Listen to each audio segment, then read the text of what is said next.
Sir ಹೆಸರು ಹೇಳಿ. ಅಂಬರೀಷ್ ಅಂತ. ಸರ್ ಕರ್ನಾಟಕದಲ್ಲಿ ಪೆಟ್ರೋಲ್ ರೇಟ್ ತುಂಬ ಜಾಸ್ತಿ ಆಗ್ತದೆ ಬರ್ತಾ ಸೊ ಅದ್ರ ಏನು ಹೇಳ್ತಾರೆ?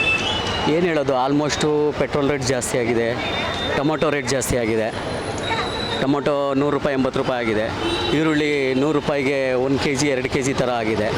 ಆಲ್ಮೋಸ್ಟು ಜನಸಾಮಾನ್ಯರಿಗೆ ತುಂಬ ತೊಂದರೆ ಆಗ್ತಾಯಿದೆ. ಆಲ್ಮೋಸ್ಟು ಡ್ರಿಂಕ್ಸು ಬೆಲೆ ಇರ್ತಾ ಇದೆ. ಈ ಥರ ಆದರೆ ಬಡವರು ಎಲ್ಲ ತುಂಬ ಕಷ್ಟಪಡ್ತಾರೆ. ಇವಾಗ 5 ಬಗೆಗಳು ಕೊಟ್ಟಿದ್ದಾರಲ್ಲ ಪಾರ್ಟಿಯವರು, ಸೊ ಒಂದು ಕಡೆ ಕೊಟ್ಟು ಒಂದು ಕಡೆ ಕಿತ್ಕೊಳ್ಳೋ ಥರ ಏನಾದರೂ ಆಲ್ಮೋಸ್ಟ್ ಇದೆಲ್ಲ ನಿಲ್ಲಿಸಿ ಆಗಲೇ 4-5 ತಿಂಗಳಾಗಿದೆ. ಎಲ್ಲ ನಿಂತಿದೆ. ಇವ್ರು ಸರ್ಕಾರ ಬಂದಿರೋ ಕೊಡ್ತೀವಿ ಅಂತ ಹೇಳಿದರು. ಅದೆಲ್ಲ ಸುಮ್ಮನೆ ಬುಟಾಟಿಕೆ ಮಾಡ್ತಾ ಇದ್ದಾರೆ. ಅದೆಲ್ಲ ಬಡವರು ತಲೆ ಮೇಲೆ, ಆಟೋ ಡ್ರೈವರು, ಕ್ಯಾಬ್ ಡ್ರೈವರ್ ಮೇಲೆ ಎಳಿತಾ ಇದ್ದಾರೆ ಅಷ್ಟೇ, ಬೇರೆ ಏನೂ ಇಲ್ಲ.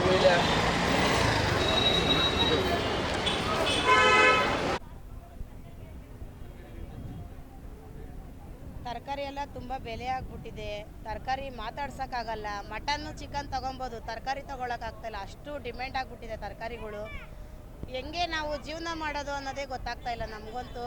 ಮಳೆ ಇಲ್ಲ, ಏನಾದರೂ ಒಂದು ಪರಿಹಾರ ಅನ್ನೋದು ಮಾಡಬೇಕಾಗಿತ್ತು ಸರ್ಕಾರ ಇವಾಗ ಬಂದಿದೆ. ಏನಾದರೂ ಒಂದು ಪರಿಹಾರ ಅನ್ನೋದು ಕೊಟ್ಟರೆ ಜನಸಾಮಾನ್ಯರಿಗೆ ಒಂದು ಅನುಕೂಲ ಅನ್ನೋದಾಗುತ್ತೆ. ಏನು ಮಾಡ್ದಂಗೆ ಬರೀ ಅವ್ರವ್ರು ಮಾಡ್ಕೊತಾ ಇದ್ದಾರೆ ಅಷ್ಟೇ.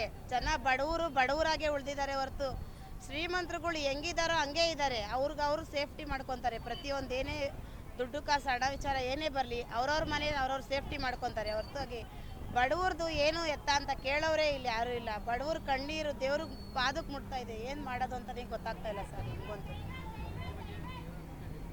ಹೇಳಿ, ಹಣನೂ ಬರ್ತಾ ಇಲ್ಲ. 2 ಸಾವಿರ ಬಂತು, ಇವಾಗಲೇ 3 ತಿಂಗಳಾಯಿತು, ಅದು ಬರ್ತಾ ಇಲ್ಲ. ಗೃಹಲಕ್ಷ್ಮಿ ಏನೇನು ಮಾಡ್ತಾರೋ ಗೊತ್ತಿಲ್ಲ. ಒಟ್ಟಿನಲ್ಲಿ ಸರ್ಕಾರದಿಂದ ಇಷ್ಟು ಜನಕ್ಕೆ ಮೋಸ ಮಾಡಿ ಬದುಕಬೇಕನ್ನೋದು ಏನಿದೆ ಅವ್ರಿಗೆ ಸರ್ಕಾರಕ್ಕೆ ಅನ್ನೋದು ಗೊತ್ತಾಗ್ತಾ ಇಲ್ಲ ಸರ್ ನಮಗಂತೂ. ಓಟ್ ಕೇಳ್ಕೊಂಬಂದಾಗ ನಾವು ಓಟೇ ಹಾಕಲ್ಲ ಯಾರಿಗೂ. ಓಟು ಯಾರಿಗೂ ಹಾಕ್ಬಾರ್ದು, ಎಲ್ಲ ಕಳಪೆಗಳೇ. ಅವರು ಇವರು ಅನ್ನೋದು ಏನಿಲ್ಲ, ಪ್ರತಿಯೊಬ್ಬರು ಕಳಪೆಗಳೇ. ಯಾರಿಗೂ ಓಟೇ ಹಾಕ್ಬಾರ್ದು. ನಮ್ಮ ಹಕ್ಕು ಓಟ್ ಹಾಕೋದು. ಬಟ್ ಆದರೆ ಎಲ್ಲ ಈ ಥರ ಮೋಸ ಮಾಡೋರೇ ಬರ್ತಾಯಿದ್ರೆ ಯಾರಿಗೆ ನಾವು ಓಟ್ ಹಾಕಬೇಕು, ಯಾರಿಗೆ ನಾವು ಓಟ್ ಬಿಡಬೇಕು ಅನ್ನೋದೇ ನಮ್ಗೆ ಗೊತ್ತಾಗ್ತಾ ಇಲ್ಲ ಸರ್. ತುಂಬ ತೊಂದರೆ ಆಗ್ಬಿಟ್ಟಿದೆ. ಪ್ರತಿಯೊಂದು ತರಕಾರಿನೂ ಬೆಲೆ ಆಗಿದೆ, ಪ್ರತಿಯೊಂದು ಪೆಟ್ರೋಲ್ ಬೆಲೆ ಆಗಿದೆ, ಅಕ್ಕಿ ಎಣ್ಣೆ ಪ್ರತಿಯೊಂದು ವಸ್ತುನೂ, ದಿನನಿತ್ಯದ ವಸ್ತುಗಳು ಪ್ರತಿಯೊಂದು ಬೆಲೆ ಆಗಿದೆ. ಹೆಂಗೆ ಜೀವನ ಮಾಡೋದು ಹೇಳಿ? ನಮ್ಮ ಹೆಸರು ಶ್ವೇತಾ ಅಂತ.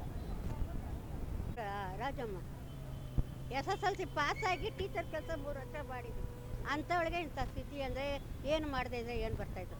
SSLC ಪಾಸಾಗಿದ್ದೀರಿ, ಟೀಚರ್ ಕೆಲಸ ಅವನಿಲ್ಲ ಅಂದ್ರೆ ನಾವು ಯಾರೂ ಇಲ್ಲ. ಸಾಕಿದ ಮಗ ಅವನೇ, ಅವ್ನು ನಮ್ಮನ್ನು ಸಾಕ್ತಾವನೆ ಅಷ್ಟೇ. ಗೌರ್ಮೆಂಟಿಂದ ನಮಗೇನು ಬರೋಲ್ಲ, ಆದಾಯ ಏನೂ ಇಲ್ಲ. ಏನು ಮಾಡುವಂತೀಯ? 2,000 ರೂಪಾಯಿನೂ ನಮ್ಗೆ ಕೊಡ್ಬೇಕು ತಾನೆ, ಅದು ಕೊಟ್ಟಿಲ್ಲ ಅಂದರೆ ಹೆಂಗೆ? ಹಾಂ, ಓಟ್ ಕೇಳಿದ್ರೆ ನಮ್ಮನ್ನು ಮಾತಾಡ್ಸಕ್ಕೆ ಅವ್ರು ಬಿಡ್ತಾರೆ. ಅವ್ರ ಹಿಂದೆ ಬರ್ತಾರಲ್ಲ, ಬರ್ತಾರೆ, ರೋಡ್ ಮೇಲೆ ಹೋಗ್ತಾ ಇರ್ತಾರೆ. ಹಿಂದೆ ನಮ್ಮನ್ನು ಮಾತಾಡ್ಸಕ್ಕೆ ಕೊಡಲ್ಲ. ಅವರು ಹಿಂದೆ ಬರೋರು ಮಾತಾಡ್ಸಕ್ಕೆ ಕೊಡಲ್ಲ. ನಿಮ್ಗೆ ಗೊತ್ತಾ ಹೇಳಿ? ನಮ್ಮ ಏರಿಯಾ ಎಲ್ಲೂ ಇಲ್ಲ, ಡೌನು, 8th ಕ್ಲಾಸ್ ಡೌನು, ಇನ್ನೆಲ್ಲೂ ಇಲ್ಲ. ಬೇರೆ ಏರಿಯಾ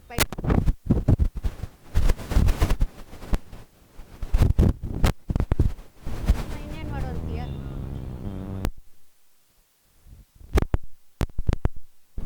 ಸ್ವಂತ ಮನೆಯವ್ರಿಗೆಲ್ಲ ಬರ್ತದೆ, ಫುಟ್ಪಾತಲ್ಲಿ ಇರೋರು ಬರಲ್ಲ. ಇಲ್ಲ, ನಮಗಿಲ್ಲ. ಬೇಕಾದ್ರೆ ಇವಾಗ ಕೂಡ ಕರೆಂಟ್ ಬಂದವನೇ, ಅವ್ನಿಗೈತೆ ಫ್ರೀ ಐತೆ ಕರೆಂಟ್. ನಮ್ಮ ಮಾಡಿ ಮೇಲೆ ರಾಜಸ್ಥಾನವೇ ನಾವು ಹುಟ್ಟಿ ಬೆಳೆದಿರೋದಿಲ್ಲ. ನಮ್ಗೆ ಸಿಕ್ಕಲ್ಲ. ಏನು ಇದು ಅರ್ಥ? ಟೊಮೊಟೊ 70 ಕೂಡ ಅದನ್ನು ಯಾವ ಇವಾಗ ಅಕ್ಕಿ 60 ರೂಪಾಯಿ ಆಯಿತು. ಏನು ಮಾಡ್ತಾರೆ? ಅವ್ರ ಬಗ್ಗೆ ಮಾತಾಡಿ ಪ್ರಯೋಜನವೇ ಇಲ್ಲ. ನಮ್ಮ ಕಷ್ಟ ನಮ್ದು, ಅವ್ರದ್ದು ಅಷ್ಟೇ. ಹೌದು, ತುಂಬ ಇವಾಗ ಮುಂಚೆಕ್ಕಿಂತ ತುಂಬ ಕಷ್ಟ. ಏನು ಬರಲ್ಲ ಅಂತೀನಲ್ಲ, ಇದನ್ನ 2 ಸಾಲ ಏನು ಬರಲ್ಲ. 2,000 ರೂಪಾಯಿ ಬರಲ್ಲ, 1,000 ರೂಪಾಯಿ ಬರಲ್ಲ. ಏನು ಕರೆಂಟ್ ಬಿಲ್ ಇಲ್ಲ. ಬಿಡಬೇಕು ನಾವು